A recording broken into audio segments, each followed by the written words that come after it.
గ్రీష్మ ఋతువులో పగళ్ళు పొడవవుతున్నాయి. సూర్యుడు ఉత్తరాయణంలో సాగుతున్నాడు. అంతకంతకు ఎండ చుర్రుమనిపిస్తోంది. వేడి గాడ్పులు వీస్తున్నాయి.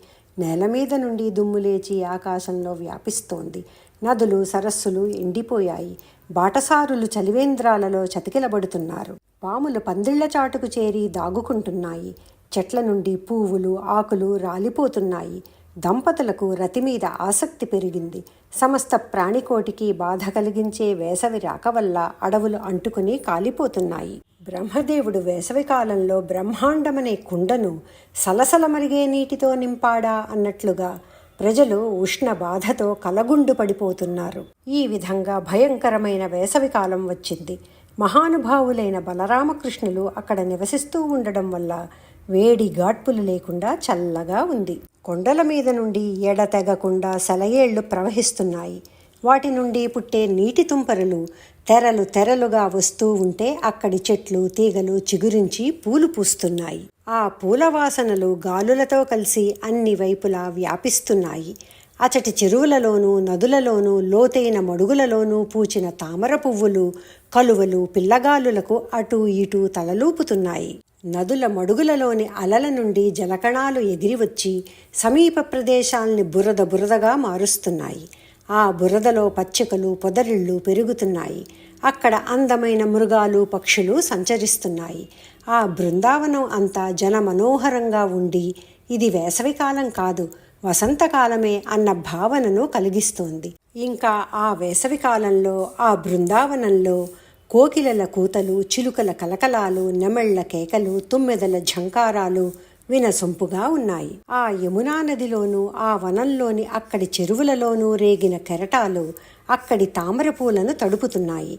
తడిసినవి, సువాసనలను వెదజల్లేవి అయిన ఆ తామరపూల మీద నుండి వీచిన గాలులు ఆ చల్లదనాన్ని, పరిమళాన్ని మోసుకుని వచ్చి అక్కడి వారికి వేసవిలో కార్చిచ్చు వల్ల కలిగిన తాపాన్ని పోగొట్టాయి. ఈ విధంగా వసంత ఋతు శోభతో మనోహరంగా ఉన్న బృందావనానికి బలరామకృష్ణులు ఆవులను తోలుకుని వెళ్లారు. మిగిలిన గొల్లపిల్లవాళ్లతో కలిసి పరిహాసాలాడుకుంటూ, ఎగతాళి చేసుకుంటూ, పెద్ద పెద్ద కేకలు వేస్తూ, ఎవరైనా మీదకి వస్తూ ఉంటే ప్రక్కకు తప్పుకుని పోతూ, గిరగిరా తిరుగుతూ, చెట్ల సందులలో దూరుతూ, దాగుడుమూతలు ఆడుతూ, పాటలు పాడుతూ, పిల్లనగ్రోవులు ఊదుతూ, నాట్యం చేస్తూ, కాళ్ళు తడబడినట్లుగా ప్రక్కకు ఒరుగుతూ, కుప్పిగంతులు వేస్తూ, చప్పట్లు కొడుతూ, బంతులాడుతూ, పైకెగిరి కప్పల్లా దూకుతూ, ఉసిరికాయలను, మారేడుకాయలను పైకి ఎగురవేస్తూ, చెట్ల కొమ్మలు ఊపుతూ, జంతువుల్ని బెదిరిస్తూ, తేనెపట్టులను చిందరవందరగా చేసి, తేనెటీగలను ఎగురగొడుతూ, తేనెలు త్రాగుతూ, సోలిపోతూ, గురు శిష్యుల్లా నటిస్తూ, వారికి తగిన చేష్టలు చేస్తూ, పిల్ల జుట్లు ముందుకు వేసుకుని పిడికిళ్లతో పొడుచుకుంటూ, పందాలు కాసుకుంటూ, పిట్టల్లా అరుస్తూ, చాలా విధాల వేషాలు వేస్తూ, పైకెగిరి తన్నుతూ, యజమానుడు, సేవకుడు, మిత్రుడు, శత్రువు అనే విధంగా కల్పించుకుంటూ ఉత్సాహంతో ఎన్నో విధాలుగా వినోదించారు. ఆ ఆటల సందర్భంలో మా పక్షానికి బలరామకృష్ణులే రాజులు అని ఎగిరి గెంతులు వేస్తూ, కేకలు పెడుతూ, బలరామకృష్ణులకు సంతోషం కలిగిస్తూ వారిని తీగలతో చేసిన అందలాల మీద కూర్చుండబెట్టుకుని మోస్తున్నారు. ఇలా ఆ గొల్లపిల్లలంతా ఉత్సాహంగా ఆడుతూ బలరామకృష్ణుల వెనుక నడుస్తూ వారిని వందిమాగధుల వలె స్తుతిస్తున్నారు. ఆ అడవిలో చెట్ల నీడలలో గొల్లపిల్లలందరూ గానం చేస్తూ ఉంటే యశోద కొడుకైన శ్రీకృష్ణుడు వారి పాటలకు అనుకూలంగా నవ్వుతూ, చేతులు త్రిప్పుతూ నర్తిస్తున్నాడు. ఆదిశేషుడు బలరాముడుగాను, శ్రీ మహావిష్ణువు శ్రీకృష్ణుడుగాను భూమి మీద అవతరించారు. వారిని సేవించడం కోసం దేవతలు గోపకులుగా అవతరించారు. బలరామకృష్ణులు నాట్యం చేస్తుండగా గోపకుల రూపంలో ఉండే దేవతలు సంతోషించి వేణువులు, కొమ్ముబూరాలు ఊదుతూ, తలలు త్రిప్పుతూ, నటుల వలె అభినయిస్తూ బలరామకృష్ణుల్ని స్తుతిస్తారు. ఈ విధంగా బలరామకృష్ణులు నదీనదాలు, సరస్సులు, కొండలు, సెలయేళ్లు, మడుగులు, పొదలు మొదలైన వానికి సమీపంలో ఎక్కడెక్కడ చిక్కని పచ్చిక బయళ్ళు ఉన్నాయో అక్కడంతా ఆవులను మేపుతున్నారు. అప్పుడు ప్రలంబుడు అనే పేరు గల బలవంతుడైన రాక్షసుడు వారిని బాధించడం కోసమని గోపబాలుని రూపంలో వచ్చి వారిలో కలిసిపోయాడు. సర్వజ్ఞుడైన శ్రీకృష్ణుడు ఇదంతా తెలిసి కూడా తెలియనట్టుగా ప్రలంబాసురుణ్ణి నమ్మించి చంపడం కోసం వానితో రమ్మని పొమ్మని ఆటలు ఆడుతూ విడవలేనట్లుగా స్నేహం చేశాడు. శ్రీకృష్ణుడు ప్రలంబాసురునితో ఈ విధంగా స్నేహం చేస్తూ మిగిలిన గొల్లవారితో ఈ విధంగా అన్నాడు: మనకు కాలక్షేపం అవ్వడం లేదు, అందుకని మనమందరం ఒక చోట చేరి 2 పక్షాలుగా విడిపోయి రాళ్లను లక్ష్యాలుగా ఏర్పరచుకుని బంతులాడుదాం. ఎవరు గెలుస్తారో ఎవరు ఓడిపోతారో తేల్చుకుందాం రండి. ఈ రీతిగా అనుకొని శ్రీకృష్ణుడు బలరాముడు చెరొక పక్షానికి ముఖ్య నాయకులుగా నిలబడ్డారు. మిగిలిన గొల్లపిల్లలందరూ 2 చిన్న జట్లుగా చీలి ఆ ఇద్దరి వైపు చేరారు. గడ్డితో కొయ్యలతో రాళ్లతో లక్ష్యాలు ఏర్పరచుకొని వాటిల్ని బంతులతోనూ రాళ్లతోనూ కొడుతూ కొట్టినవారు నెగ్గినట్లు కొట్టలేని వారు ఓడినట్లు నిర్ణయం చేసుకున్నారు. ఓడినవారు నెగ్గిన వారిని భుజాల మీదకి ఎక్కించుకొని మోయాలి. ఇదే ఆట తీరు. ఈ విధంగా ఆడుతున్నారు. అప్పుడు శ్రీకృష్ణుడు బలరాముడికి ప్రలంబాసురుడు మారువేషంతో వచ్చి తమలో ఒకడుగా చేరిన విషయం రహస్యంగా చెప్పాడు. గొల్లలంతా ఆవుల్ని తోలుకుంటూ వెళ్ళి భాండీరకము అను పేరుగల మర్రి చెట్టు క్రిందకి చేరారు. ఆటలో ఓడిన శ్రీరాముడు నెగ్గిని శ్రీకృష్ణుణ్ణి, అలాగే భద్రసేనుడు వృషభుణ్ణి, ప్రలంబాసురుడు బలరాముణ్ణి భుజాల మీదకి ఎక్కించుకొని మోస్తున్నారు. ఆ సమయంలో పూర్వం మహాబలవంతుడైన తృణావర్తుడు శ్రీకృష్ణుణ్ణి సంహరించాలని వచ్చి అతన్ని ఆకాశంలోనికి ఎత్తుకుని పోయి భరించలేక చివరికి అతని చేతిలోనే ప్రాణాలు విడిచిపెట్టాడు. కాబట్టి శ్రీకృష్ణుణ్ణి ఎత్తుకుని పోవడం తెలివైన పని కాదని భావించి రాక్షసాంతకుడైన బలరాముణ్ణి తేలికగా చంపవచ్చని ప్రలంబాసురుడు అనుకొని అతన్ని కొండ దాటించి తీసుకుని పోయాడు. ఈ విధంగా ఆట కోసం వాహనంగా మారిన ప్రలంబాసురుడు బలరాముణ్ణి తీసుకుని పోతూ ఉండగా బలరాముణ్ణి మోసుకొని పోతూ ఉండగా బలరాముడు మహాపర్వతమంత బరువు పెరిగినాడు. బలరాముణ్ణి మోయలేక రాక్షసుని గమనవేగం తగ్గింది. దానితో ఇంక లాభం లేదని వాడు మానవరూపం విడిచిపెట్టి తనదైన భయంకరమైన రాక్షస రూపం ధరించాడు. బంగారు కడియాలతో అలంకరింపబడి మెరుపు తీగలతో కూడిన చంద్రబింబంలాగా ప్రకాశిస్తున్న బలరాముణ్ణి ఎత్తుకొని ఆ రాక్షసుడు నీలి మేఘంలాగా కనిపిస్తూ వెళ్ళాడు. ఆ ప్రలంబాసురుని మూపు మీద బలరాముడు ఏమరపాటుకు లేకుండా కూర్చుండి వాణ్ణే గమనిస్తున్నాడు. బంగారంతో చేసిన రత్నాలు పొదిగిన కిరీటంతోనూ చెవులకు పెట్టుకున్న కుండలాలతోనూ వాని శిరస్సు ప్రకాశిస్తోంది. బొమ్మముడితో కూడిన కళ్ళు, నోటిలో కోరలు భయంకరంగా కనబడుతున్నాయి. పొగరెక్కి పరాక్రమానికి నిలయమా అన్నట్లుగా ఉన్నాడు. బలరాముడు చూశాడు. వీడు రాక్షసుడా అని సందేహించాడు. అయినా భయపడకుండా ఆ బలరాముడు తనను ఆకాశంలో వేగంగా తీసుకుని పోయే ప్రలంబుడి తల పగిలేలా వెంటనే గట్టిగా వేగంగా బలంగా పిడికిలతో పొడిచాడు. బలరాముని పిడికిటిపోటుతో ప్రలంబాసురుని తల పగిలింది. శరీరంలో ఉన్న కన్ను, ముక్కు మొదలైన నవరంధ్రాల నుండి నెత్తురు కారింది. చివరకు వాడు మొర్రోని అరుస్తూ దేవేంద్రుడు వజ్రాయుధంతో కొట్టడం చేత కూలిన పర్వతంలాగా నేలకూలాడు. ఆ గొల్లవారు ఈ సంఘటన చూచి భలే భలే, మన బలరాముడు ఒంటరిగా చాలా బలవంతుడైన రాక్షసుణ్ణి ఒక్క దెబ్బతో చంపేశాడు, ఇది ఎంత ఆశ్చర్యకరం అనుకున్నారు. ఏ దెబ్బ తినకుండా వచ్చిన బలరాముణ్ణి చూచి చచ్చిన తమ తోబుట్టు బ్రతికి వస్తే ఎలా సంతోషిస్తారో అలా సంతోషించారు. అతన్ని సత్కరించి ఎన్నో దీవెనలిచ్చారు. బలవంతుడైన ప్రలంబాసురుడు బలరాముని పిడికిటిపోటుతో చచ్చాడు. ఇక మనం సుఖంగా బ్రతుకువచ్చునని ఇంద్రాది దేవతలందరూ సంతోషంతో బలరాముని మీద పూలవాన కురిపించారు.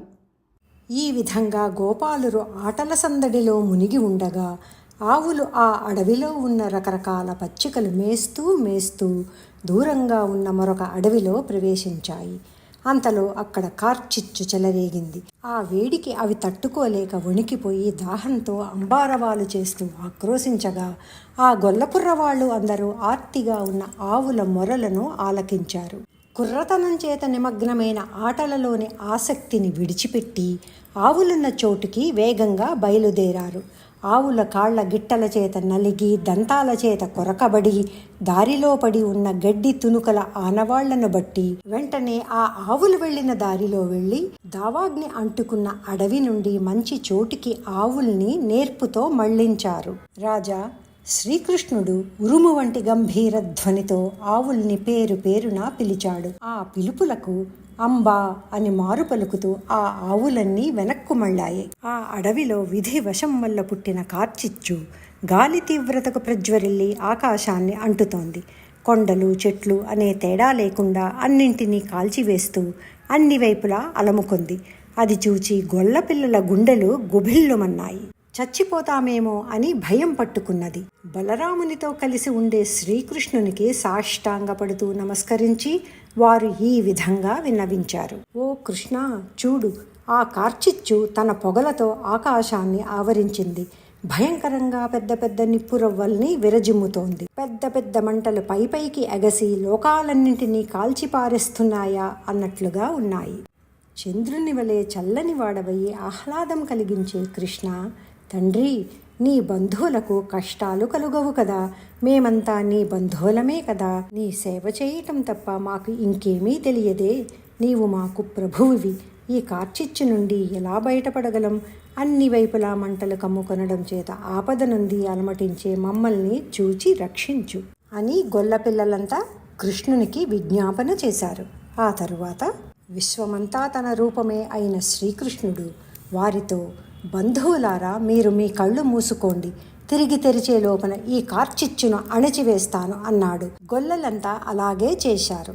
శ్రీకృష్ణుడు పెచ్చు పెరిగిన కార్చిచ్చును పట్టుకుని వేడుకగా నోటితో త్రాగేశాడు. శ్రీకృష్ణుడు ఈ విధంగా తన యోగ మహిమ చేత కార్చిచ్చును త్రాగివేసి ఆ గొల్లవారందరినీ నిమిషంలో భాండీరకమనే పేరు గల వట వృక్షం క్రిందికి చేర్చాడు. ప్రశాంతంగా ఉన్న ఆ ప్రదేశాన్ని కళ్ళారా చూస్తూ వారు, శ్రీకృష్ణుని యోగమాయాశక్తి వల్ల కార్చిచ్చు అణిగిపోయింది కదా అని అతన్ని ప్రశంసిస్తూ తమ మనస్సులలో, ఒక సామాన్య మానవునికి ఇటువంటి దావాగ్నిని ఆర్పివేసే శక్తి ఉంటుందా?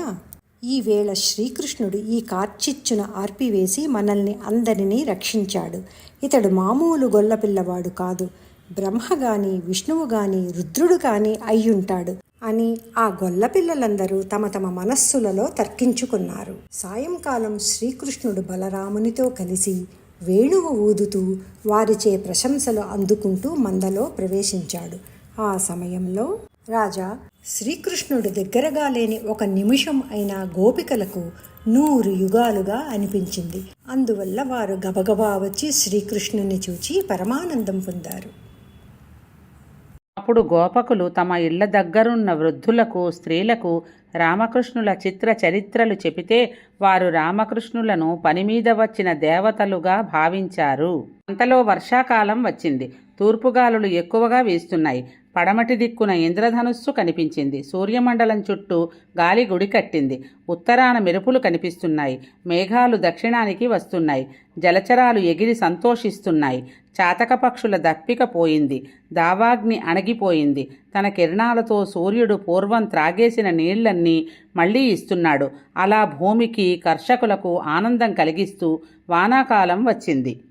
వర్షాకాలం అనే విటుడు భూమి అనే వనిత మీద సంతోషంతో ఉంచిన నూతనమైన కొనగోటి చిహ్నాలన్నట్లుగా భూమిపై కర్షకులుంచిన నాగలి చాళ్లు కనిపించాయి.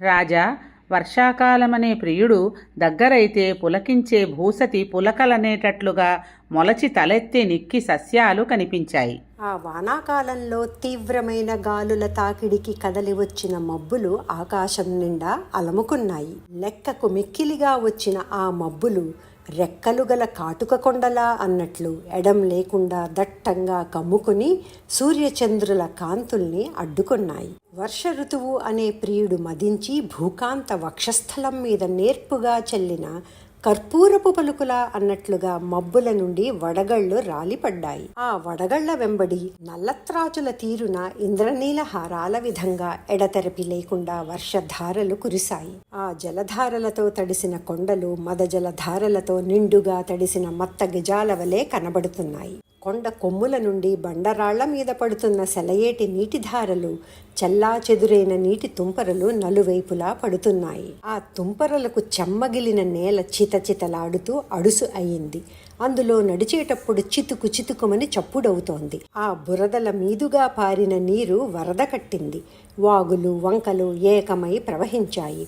గుంపు కట్టిన రెక్కల చేపలు ఆ వరద నీటికి ఎదురీదాయి. చేపల వంటి కన్నులు గల చెలువల నెమ్మేని తళుకు బెళుకులకు తాళలేక కళవళపడి వణుకుతూ పారిపోతున్నవా అన్నట్లుగా మెరుపులు మేఘాల మధ్య మెరసి మాయమైపోయాయి. మెరపుల వలె చపల చిత్తలైన చెలువలు పురుషుల చెంత నిలుకడుగా నిలువరుసుమా అని ప్రజలకు వినబడేలాగున బ్రహ్మదేవుడు ఎలుగెత్తి చాటుతున్నాడా అన్నట్లుగా ఉరుములు ఉరిమాయి. ఆ ఉరుముల చప్పుళ్లకు నెమళ్ళు జంకులేక పురులు విప్పుకొని నాట్యం చేశాయి, కేకలు పెట్టాయి. భయంకరమైన ఆ కేకలకు తాళలేక ప్రణయ కలహం వల్ల విరహంతో వేగుతున్న దంపతులు పట్టుదలలు మాని ఒకరికొకరు దాసులై దగ్గరయ్యారు. కారుమబ్బులు కమ్మినందువల్ల ఇది రేయి ఇది పగలు అని గుర్తించటానికి వీలు లేకుండా పోయింది. అయినప్పటికీ జాజిపూలు పూసి సాయం సమయాన్ని తెలియచేశాయి. చీకటి పడేటప్పటికి మిణుగురు పురుగులు మినుకు మినుకుమని మెరుస్తూ మింట తారట్లాడాయి. ఎడతెరిపి లేకుండా కురిసే జడివానలో చలికి వణుకుతూ ఎప్పుడు సూర్యోదయం అవుతుందో అని ఎదురు చూస్తూ వంటను వండుకుని తినే వీలు లేక ఖర్జూరపు పండ్లు నేరేడు పండ్లు తిని అటవికలు ఆకలి తీర్చుకున్నారు. విటుల పొత్తు వీడని వేశ్య విధంగా మిన్నాగు పాముల పొత్తు వీడని మొగలి పూగుత్తులు ఆటవికులకు సంతోషం కలిగించాయి. అడవిదారులు విరబూచిన మొగలి కడిమి అడవి మొల్ల కొండమల్లె పూల తావులతో నిండిపోయాయి. గరుడ పచ్చల కాంతులు వెలిగ్రక్కుతూ పచ్చిక అంతటా గుబురుగా పెరిగింది. ఆ పచ్చికలు మేసిన ఆవులు బలిసి మిసమిసలాడుతున్నాయి. పాలతో నిండిన పొదుగుల బరువుల వల్ల ఇటూ అటూ తిరుగలేక నిలబడి నెమరు వేస్తున్నాయి. వర్ష ఋతువు క్షీర సమృద్ధి గల ఆవుల మందలాగా జల సమృద్ధమయ్యింది. జింకతో నిండుగా కనబడే శివుని చేతిలాగా వర్షం వాన కోయిలలతో నిండుగా కనబడింది. విష్ణువనే బాణానికి ఆసనం అయిన మేరు పర్వతంలాగా వర్షం ఇంద్రధనుస్సుతో ప్రకాశించింది. ఎడతెగకుండా హరినామాన్ని సంకీర్తించే విభీషణుని హృదయంలాగా కప్పల బెకబెకల ధ్వనులతో కూడుకొని ఉంది.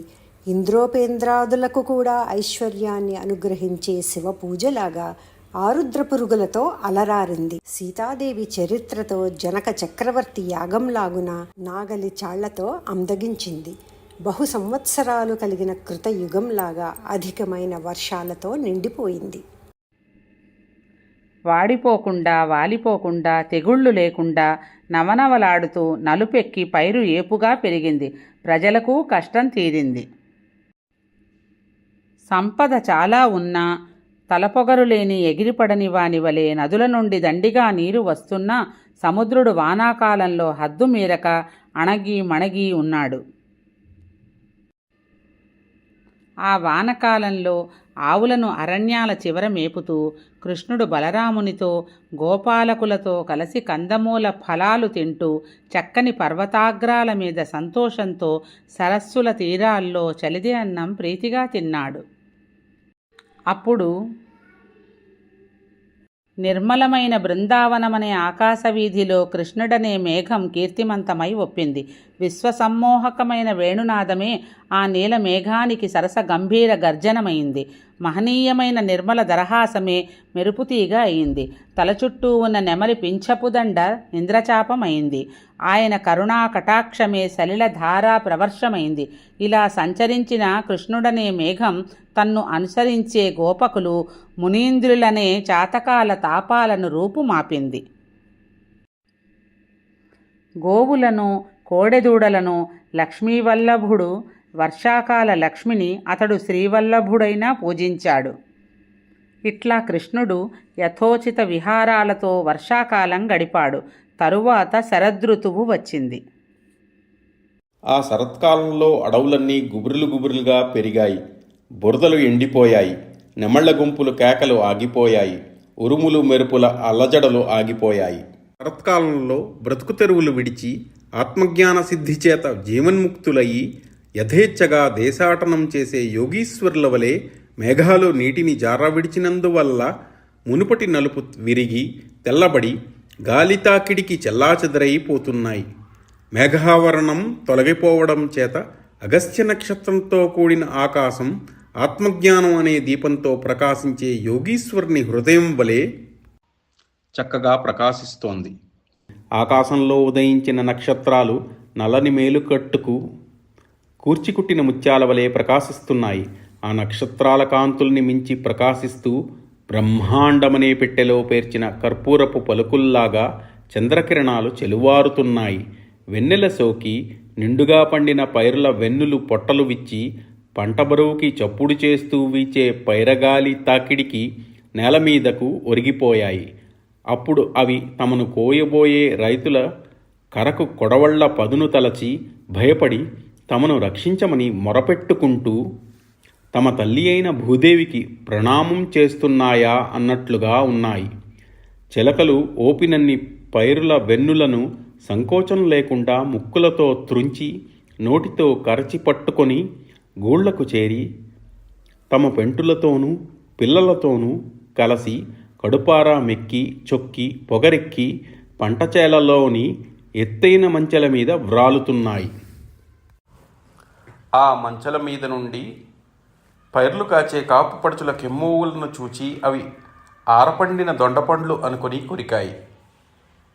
వారు హఠాత్తుగా చేతి చెరుపులతో ఎగరకొట్టగా కిలకిల చప్పుళ్ళు చేస్తూ ఎగిరిపోయాయి.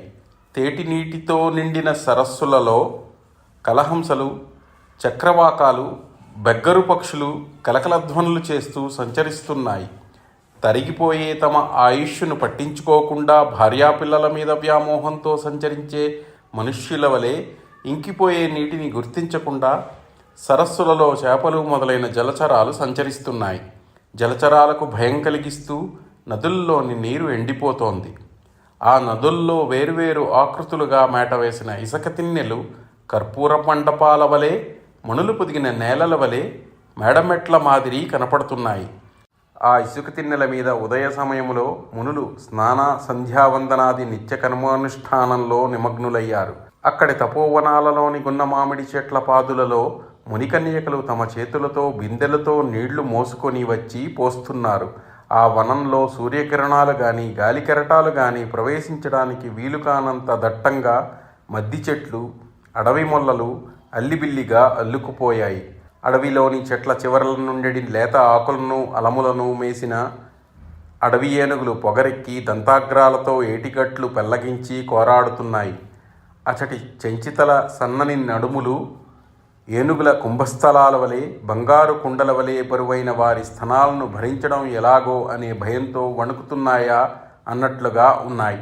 చెంచితల కరకుటమ్ములు గుచ్చుకొనడం చేత సత్తువు చెడి కాళ్ళు తడపడుతూ ఉండగా అడవి పందులు, పెద్ద పులులు పెద్ద పెద్ద గోతులలో పడిపోతున్నాయి. తామరలు, కలువలు, గోరింటలు మొదలైన పువ్వులలోని తేనెలు త్రాగి మత్తెక్కి సొక్కిన తుమ్మెదల గుంపులు జుమ్జుమ్మని రొద చేశాయి. కామంతో మదించిన మగజింకలు, ఆబోతులు తమ తమ మందల్ని విడిచిపెట్టి వెదకి వెదకి ఎదకు వచ్చిన ఆడలేళ్లను, ఆవుల్ని మన్మథత్తాపంతో దాటి చూలు కట్టిస్తున్నాయి. ఆ శరదృతువు కుందం పద్మం అనే నిధులతో నిండిన కుబేర్ని గృహంలాగా మొల్లలు తామరలతో చూడచక్కనిదయ్యింది. శివశబ్దం వినడానికి నోచుకోని భాగ్యహీనుని చెవిలాగా నెమళ్ల కేకలు లేనిదయ్యింది. వ్యాకరణ శాస్త్రవేత్త హృదయం వలె సమస్త ప్రపంచము తాటితల్లం అయినందువలన ఒప్పిదమయ్యింది. వింటితో విజృంభించిన రాముని యుద్ధంలాగా నల్లగోరింట వేగిస చెట్లతో వెలసింది. పాపచింతలేని యముని హృదయములాగా బురదలేనిదయ్యింది. మహాపుణ్యం చేసినందువలన సత్యలోకం చేరిన మహారాజులతో కూడిన బ్రహ్మదేవుని సభామందిరములాగా రాజహంసలతో విరాజిల్లింది. పాప సంపర్కం లేని ఉత్తమ పురుషుని ప్రవర్తనలాగా బురదలేని నీటితో అలరారింది. కొండల నుండి పుట్టే నదులు వచ్చి చేరడం వల్ల సందడించే సముద్రంలాగా దండయాత్రలకు బయలుదేరే రాజుల చతురంగ బలాల కోలాహలంతో కూడినదయ్యింది. ఉత్తమురాలైన ఇల్లాలి స్థనములు కనబడినట్లు మబ్బులు కనబడినదయ్యింది. ఆ శరదృతువు భూమండలానికి భూషణం అయ్యింది. ఆ తరువాత, ఓ పరీక్షిన్ మహారాజా, శరదృతువు రాగానే రాజులందరూ దిగ్విజయ యాత్రకు బయలుదేరబోతూ తమ తమ వాహనాలకు హారతులెత్తుతున్నారు. విజయయాత్రలు సాగిస్తున్నారు. లక్ష్మీ పూజలు, దేవతలకు ఉత్సవములను జరిపిస్తున్నారు. మన్మథుడు చేవగల తన చెరుకు వింటియందు నల్లకలువ అనే తన అమ్మును సంధించి వియోగంతో ప్రజలను వడిగా బాధించసాగాడు. ఈ విధంగా ఆ శరత్కాలపు రోజులలో శ్రీకృష్ణుడు బృందావనంలో చక్కగా ఆలమందలను మేపుతూ చక్కగా నటించే నేర్పుగల ఆ శ్రీకృష్ణుడు పిల్లనగ్రోవి చేతపట్టి సరిగమపదని అనే సప్తస్వరాలు చక్కగా వ్యక్తమయ్యే విధంగా వేద సంబంధమైన గంధర్వ గీతం ఆలపించాడు. సెగలో నెమలిపించం, మెడలో పూలదండ అందంగా అలరిస్తున్నాయి. చెవులలోని కొండగోగు పూల రంగు చెక్కిళ్ళ మీద అంతటా వ్యాపించి వాని శోభను ఇనుమడింపచేసింది. కనుబొమ్మల సొబగుతో ఎడమవైపునకు వంచబడిన ముఖం లోకానికి మైమరుపు కలిగిస్తోంది. సుకుమారమైన కుడిచేతి వ్రేళ్లు పిల్లనగ్రోవి రంధ్రముల మీద నటిస్తూ సప్తస్వరాలకు ధ్వని రహస్యాలు నేర్పుతున్నాయి. ఎడమకాలి మీద అడ్డంగా చాచి ఉంచిన కుడికాలి గోళ్ల కాంతి నేల మీద అంతటా వ్యాపించింది. ఈ విధంగా శ్రీకృష్ణుడు పిల్లనగ్రోవి ఊదాడు. కామోద్దీపకమైన ఆ పాట విన్న గోపికలు సిగ్గులు విడిచిపెట్టేశారు. వలపులు ఊరడం చేత సహనం కోల్పోయారు. తమ చెలికత్తలతో కలిసి 5-10 మంది చొప్పున గుంపులు గుంపులుగా చేరి ముద్దుముచ్చట్లలో ఓ చెలి శ్రీకృష్ణుడు చెవిలో కొండగోగు పువ్వును ధరించాడు. పసిడివన్న బట్ట కట్టాడు. సెగలో నెమలిపించం తురుముకున్నాడు. మెడలో తామరపూలదండ ధరించాడు. వేణువును ఊదుతూ అడవిలో ఆవుల వెంట తిరిగే శ్రీకృష్ణుని చూచావా, ఎంత చక్కగా ఉన్నాడో. ఓ సుందరి, ఇటురా. చెలి, నే చెప్పేది శ్రద్ధగా విను. శ్రీకృష్ణుడు బృందావనంలో విహరిస్తూ ఎడమవైపునకు వంచిన ముఖంతో కనుబొమ్మలు కదిలిస్తూ వేణువు మీద వ్రేళ్ల స్వరవిన్యాసాలు నెరపుతూ ఆరితేరిన నటునిలాగా షడ్జస్వర ప్రధానంగా గాంధర్వ గీతాన్ని ఆలపిస్తున్నాడు. ఓ చెలి, శ్రీకృష్ణుని తీయని వేణుగానం చెవులలో పడిన వెంటనే నా మనస్సు వశం తప్పింది. ఇంక భయం ఎందుకు?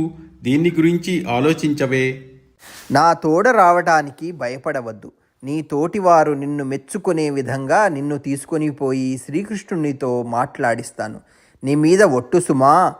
ఈ విధంగా గొల్లపడుచులు తమలో తాము చెప్పుకుంటూ గోపికలు బృందావనంలో గోవిందునికి ఎదురు వెళ్ళి మాటి మాటికి శ్రీకృష్ణుణ్ణి తమ మనసులో కౌగిలించుకుంటూ బలరామకృష్ణుల గురించి, ఓ చెలులారా, ఈ బలరామకృష్ణులు మామిడి చిగుళ్ళు, నల్ల కలువలు, నెమలి పింఛాలు, తామర పూలు దండలుగా చేసుకుని ధరించారు.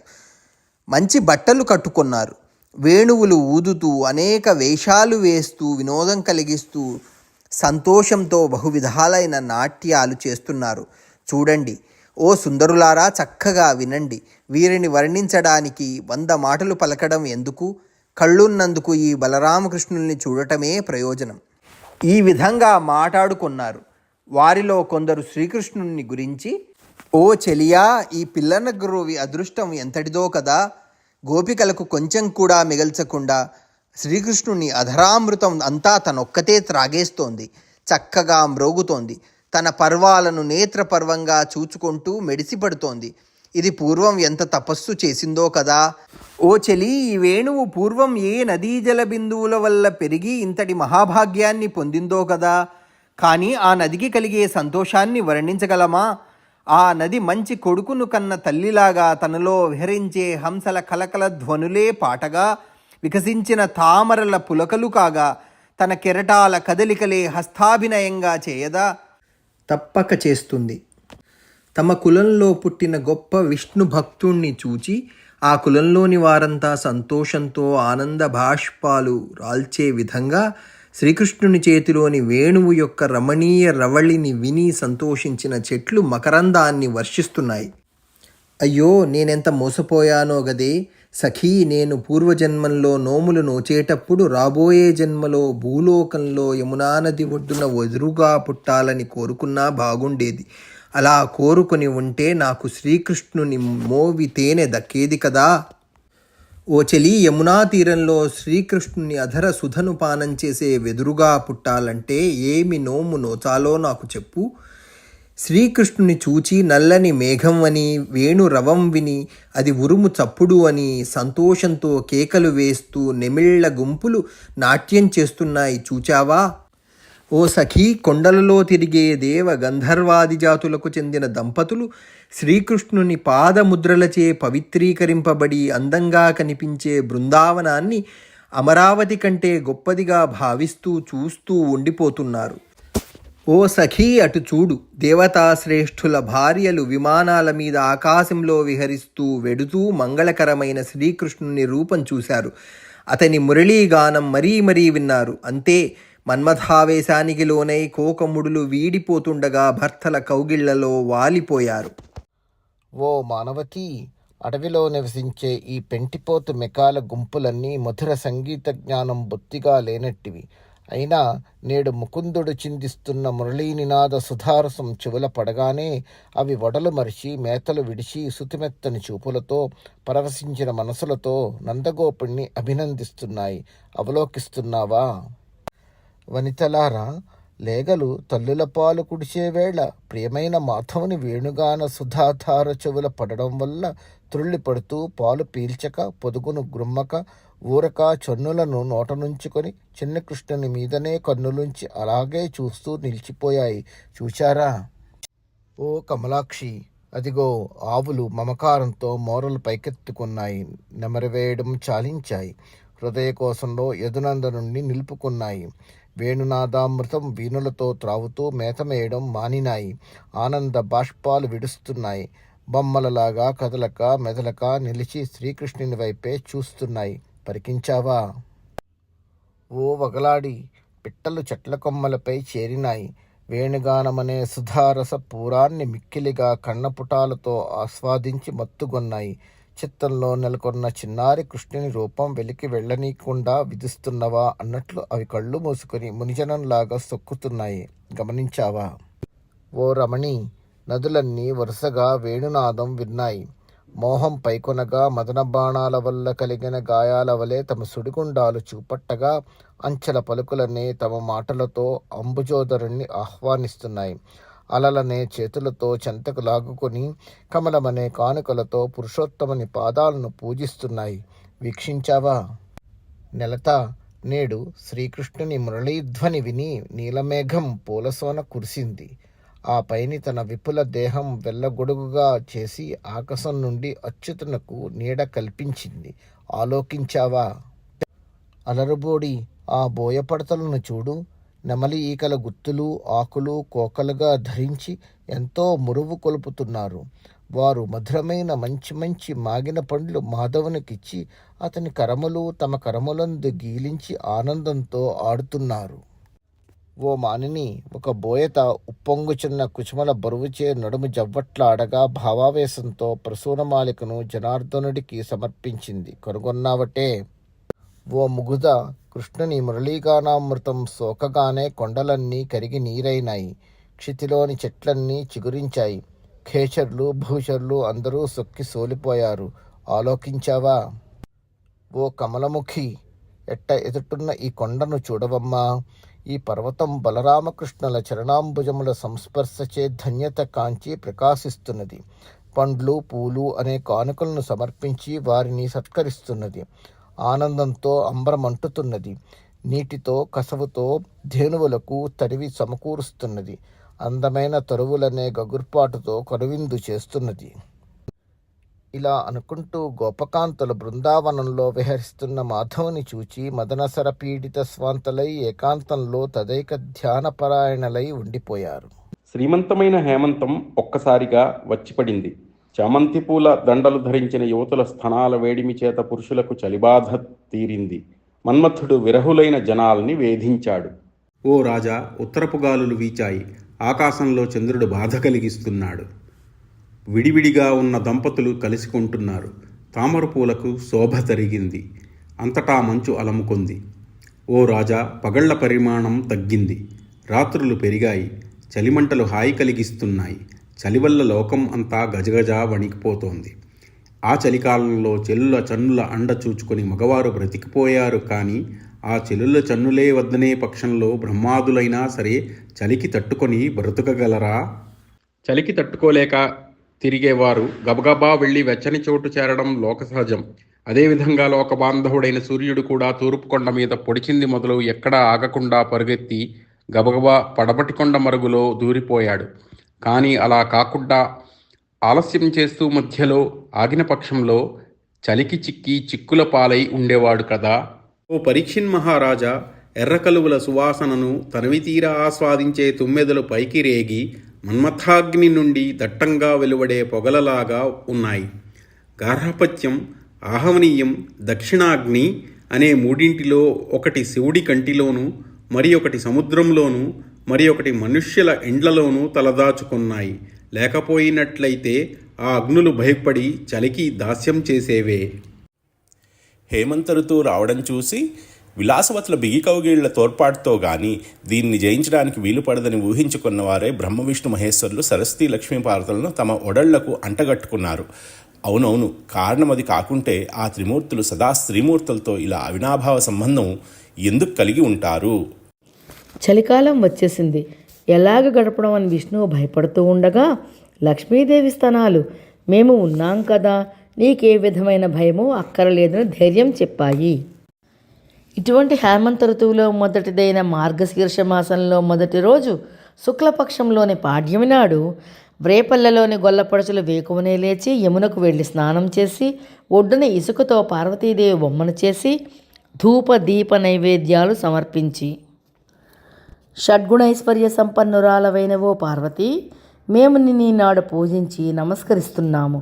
మాకందరికీ శీఘ్రంగా శ్రీకృష్ణుడి భర్త అయ్యేటట్లు అనుగ్రహించు. ఓ తల్లి, శ్రీకృష్ణుడు మాకు భర్తగా లభించిన నాడు నీకు నేతితో వసంతాలాడుతూ భక్తితో జాతర చేస్తాము. ఈ విధంగా కాత్యాయనీ దేవికి మొక్కుకొని పవిత్రమైన ఆహారం నియమంగా స్వీకరిస్తూ నెలనాళ్ళు వ్రతం చేశారు. ఆ రోజుల్లో ఒకనాడు గోపికలు ప్రాతకాలంలోనే మేల్కొన్నారు. రెండని తమ నెచ్చెళ్లను పేరు పేరున పిలిచారు. చనువుగా బరువుతో నడుము లసియాడగా ఒకరి చేయి మరొకరు పట్టుకుని బయలుదేరినారు. కమలాక్షిని మీద పాటలు పాడుతూ సమద గజేంద్ర గమనలై యమునా నదీ తీరానికి చేరుకున్నారు. ఇలా ఆ గజయానలు కాళిందీ నదీ తీరం చేరి ఒక ఏకాంత స్థలంలో కోకలు విడిచారు.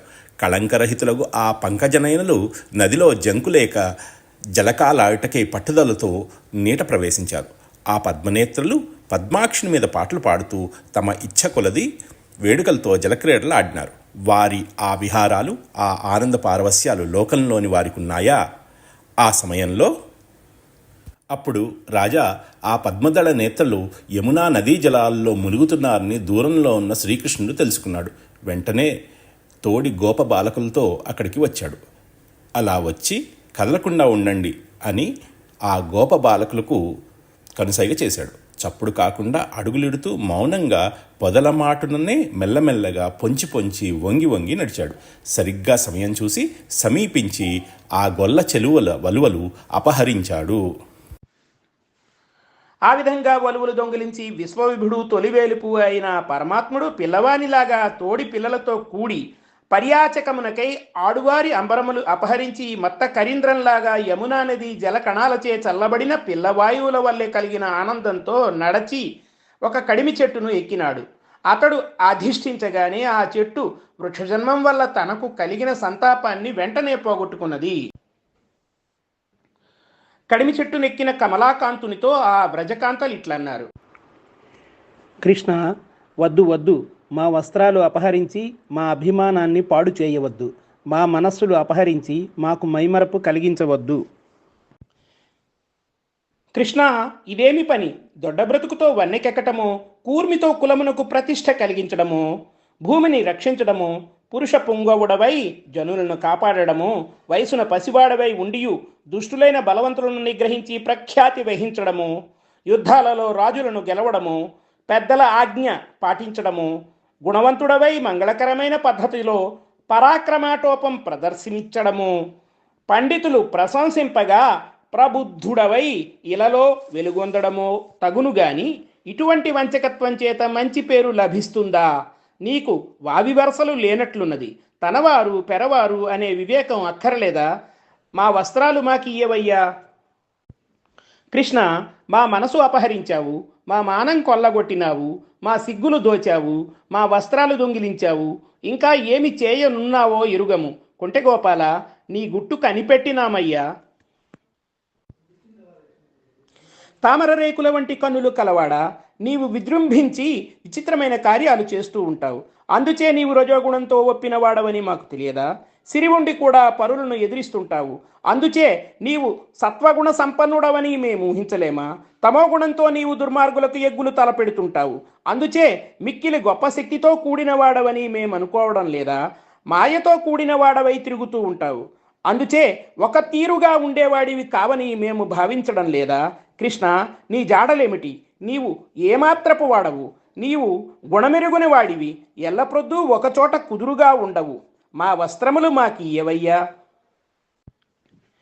రాజీవలోచన, రాజుల మర్యాదలంటే ఏమో నీకు తెలిసినట్టు లేదు. బలవంతుడవైనట్లు ప్రవర్తిస్తున్నావు. మేము అబలలము, మా వలువలు మాకియ్యకున్నావు. మేము నందమహారాజునకు ఈ విషయం చెబుతాము.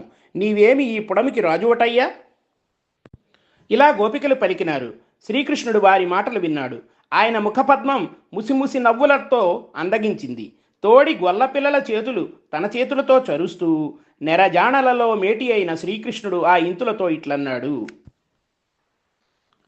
నిండు జాబిలి వలె గుండ్రని మోములు కల ముగుదలారా, ఆడువారు అవనీపతులతో మీ వలె ప్రవర్తిస్తారా? కొంచెమైనా మొగమాటం లేక నన్ను నిందిస్తున్నారే కానీ మీ తప్పు మీరు ఆలోచించడం లేదు. నీటి నుండి వెంటనే వెలువడి నా దగ్గరకు రండి. మీ వలువలు తీసుకొనండి. ఇదిగో ఇప్పుడే మీకిచ్చి వేస్తాను. శ్రీకృష్ణుని పలుకులు విని అభిమానవతులైన ఆ గోప యువతులు ఒకరి మొగం ఒకరు చూచి నవ్వుకొన్నారు. మనసులు ఉవ్వెత్తిగా హరించే మాధవుని మాటలకు బదులు పలకడానికి వారు లజ్జించారు. మిక్కుటమైన చలికి గడగడా వణుకుతూ గొంతులోతు నీళ్లల్లో నిల్చుండి వెనుకకు ముందుకు ఊగిసలాడుతున్న ఉల్లములతో వారిలా అన్నారు. అల్లరివాడవై మా వలువలెందుకు అపహరించావు? అందరిలో నీవు మహాధర్మపరుడవు కదా. నీవేమి తక్కువ వాడవటయ్యా? నీకు తెలియనిదేముంది? ఓ కృష్ణ, ఆడవాళ్ళు స్నానం చేస్తూ ఉండగా మగవారు వచ్చి ఎక్కడైనా చూస్తారా? పొరపాటున వచ్చిన చీరలు ఎత్తుకుని పోవడం లాంటి తప్పుడు పనులు దయమాలిన వారే చేస్తారా? ఇటువంటి కూడని పనులు నీకే తగినవి కానీ ఇంకెవరూ ఇలాగ చెయ్యరు. నీ సేవ చేసుకుంటాం, మా చీరలు మాకు ఇవ్వండి. కృష్ణ, నీవు రమ్మంటే వచ్చేస్తాం, నీవేది కోరినా ఇచ్చేస్తాం, నీవెక్కడికి వెళ్ళమన్నా వెళ్ళిపోతాం. ఇప్పుడు మాత్రం మా చీరలు మాకిచ్చి మమ్ము ఏలుకో అని గోపికలు ప్రాధేయపడగా శ్రీకృష్ణుడు చిరునవ్వు మోముతో ఇలా అన్నాడు.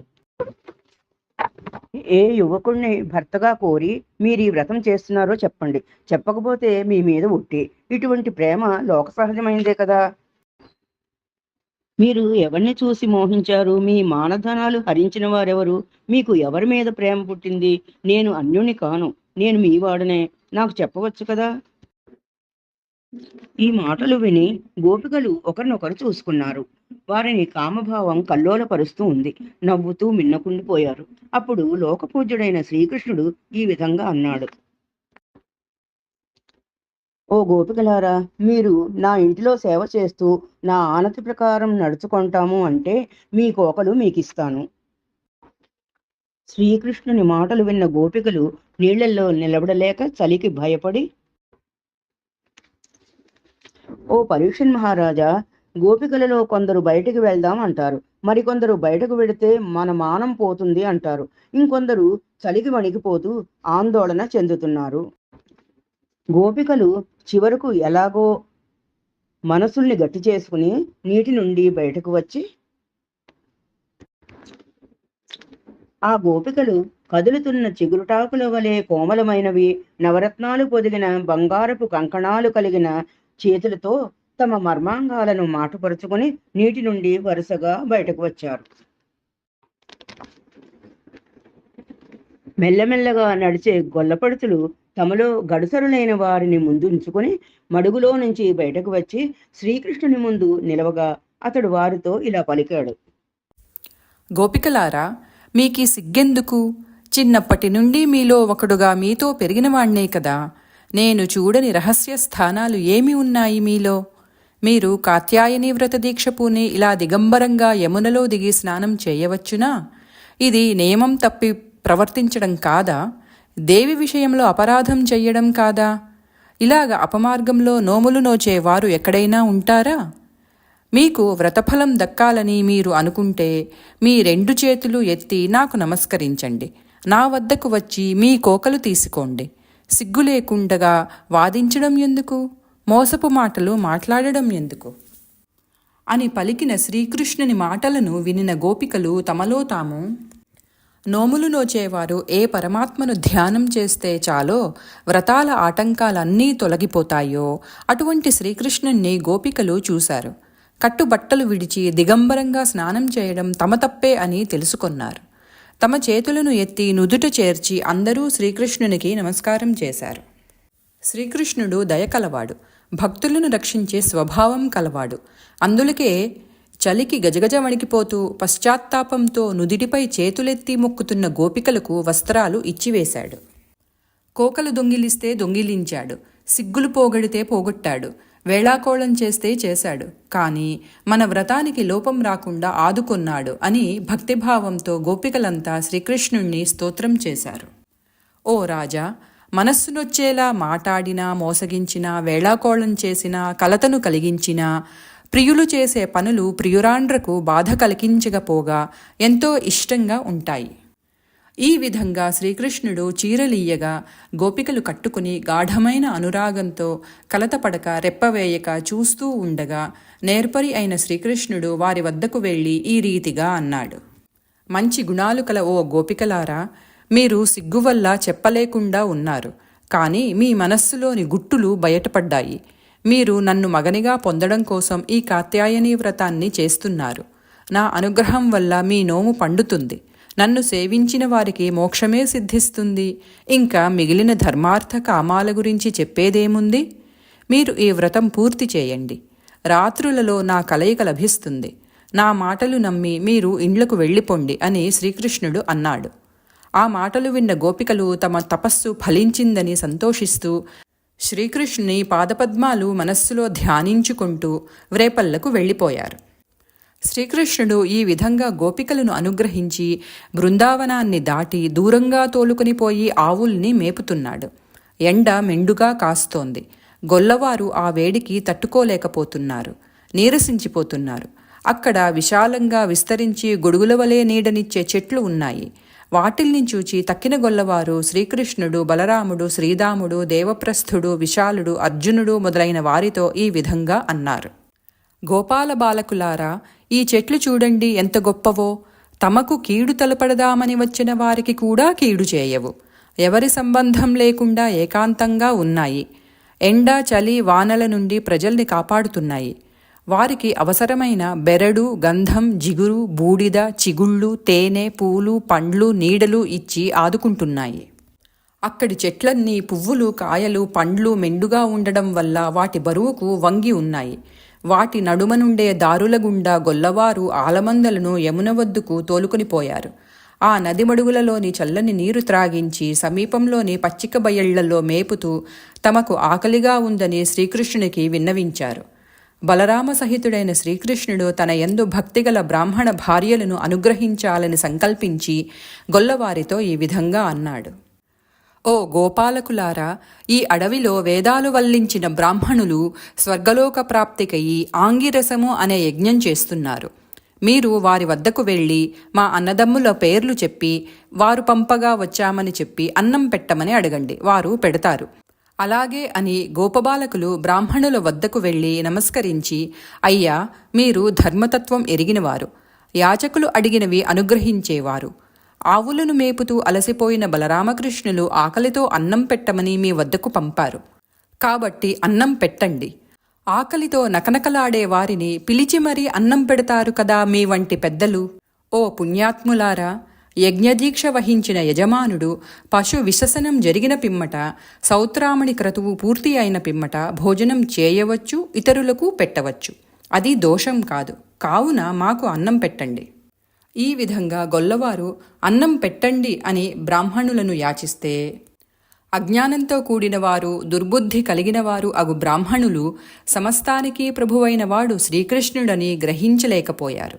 వాస్తవానికి యజ్ఞం, మంత్రాలు, దేశకాల ధనాలు, యజ్ఞం చేయడం వల్ల కలిగే పుణ్యఫలం అన్నీ కూడా శ్రీవిష్ణు స్వరూపాలే. అటువంటి శ్రీకృష్ణుణ్ణి సామాన్యమైన గొల్లపిల్లవాడు అని భావించి అతని మాటలను గౌరవించకుండా అన్నం లేదు లేదు వెళ్ళిపోండి అని తిరస్కరించి పంపించారు. అప్పుడు గోపాలకులు నిరాశతో శ్రీకృష్ణుని వద్దకు వచ్చి జరిగిన విషయం వివరించారు. అంతటా శ్రీకృష్ణుడు లోక వ్యవహారాన్ని దృష్టిలో ఉంచుకుని ఆ గొల్లవారితో, మీరు వెళ్ళి ఆ బ్రాహ్మణులను కాకుండా వారి భార్యలను దర్శించి వారికి మా రాకను చెప్పండి, వారు తప్పక అన్నం పెడతారు అని పంపించాడు.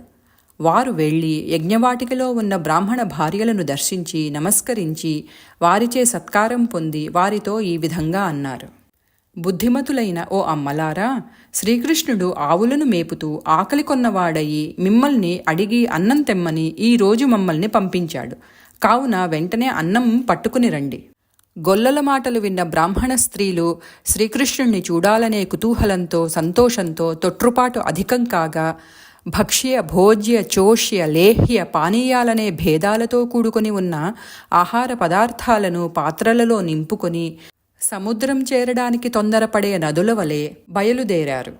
పిల్లలు మగలు అన్నదమ్ములు అడ్డం వచ్చి వెళ్ళవద్దని వారించారు. అయినా ఆ బ్రాహ్మణ స్త్రీలు వారిని లక్ష్యపెట్టక ఎదిరించి, మా దారికి అడ్డురాకండి, తొలగిపొండని గద్దించి ఆహార పదార్థాలు తీసుకుని వేగంగా శ్రీకృష్ణుణ్ణి సమీపించారు. బ్రాహ్మణ స్త్రీలు ఈ విధంగా వెళ్ళి యమునకు సమీపంలో కొత్త చిగుళ్లతో కూడింది, తన క్రిందికి చేరిన వారి బడలికను పోగొట్టేది అయిన అశోకవృక్ష ఛాయలో ఒక మంచి చోట. అప్పుడు శ్రీకృష్ణుడు ఒక స్నేహితుని భుజం మీద ఒక చేయి వైచి రెండవ చేతితో వేడుకగా తామర పువ్వును ఇటు అటు త్రిప్పుతున్నాడు. తలమీది ముడికి అందని కొన్ని ముంగురులు చెక్కిళ్ల మీద చిందులాడుతున్నాయి. కురచగా కుచ్చెళ్ళు వచ్చేలాగున బంగారు రంగు బట్టని కట్టుకుని ఉన్నాడు. తల చుట్టూ గుండ్రంగా అమరి ఉండునట్లుగా దట్టంగా కుట్టిన నమలీకల దండ ధరించాడు. చెవిసందున కలువ పువ్వు పెట్టుకున్నాడు. పారవస్యం కలిగించేటంతటి చక్కటి నటవేషంతో ప్రకాశిస్తున్నాడు. అటువంటి శ్రీకృష్ణుణ్ణి బ్రాహ్మణ వనితలు కన్నుల కరువెల్లా తీరేలాగా కనుగొన్నారు. సన్నని నడుములు కల ఆ బ్రాహ్మణ స్త్రీలు శ్రీకృష్ణుని సుందరమైన రూపాన్ని కన్నులతో హృదయంలోకి క్రమంగా ఆకర్షించుకున్నారు. మనస్సులలోని తాపాలు హరించే విధంగా అతణ్ణి తమ మనస్సులతోనే కౌగిలించుకున్నారు.